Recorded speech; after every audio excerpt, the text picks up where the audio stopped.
Con này. Kệ nào, kệ nào.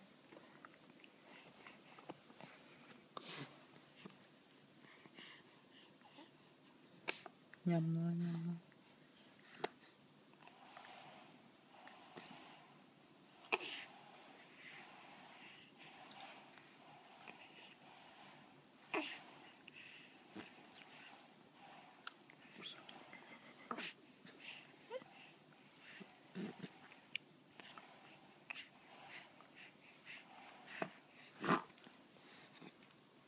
Cho nó cầm miếng đấy, cho nó cầm miếng đấy.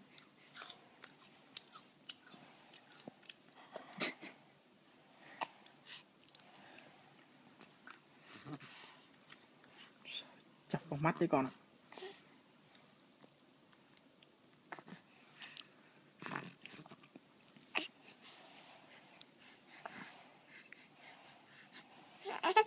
Cầm lấy á, con cầm lấy.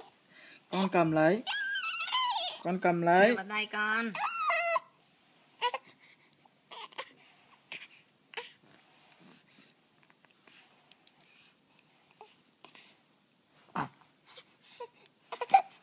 Đây đây đây. Đây bố đưa bố lấy miếng dài cho.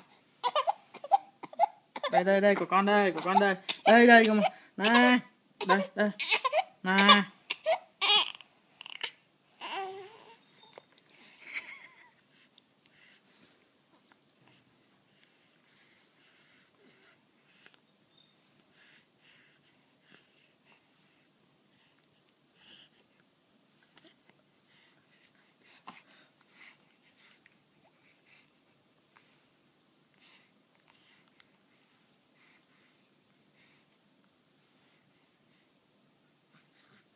Đấy, ngắn đi cho nó đỡ chọc vào mồm.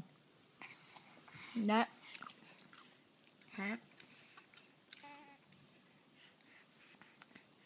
Nhầm rồi, nhầm tay rồi.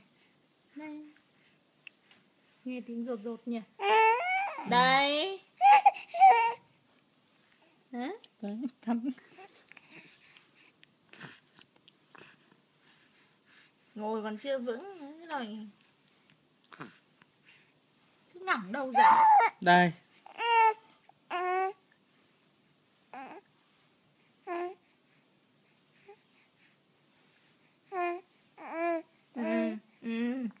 Rồi ăn đi. Biết rồi. Nhìn, mắt nhìn. Biết rồi. Ăn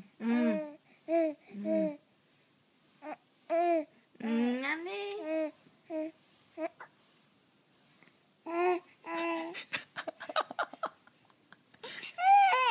Đây.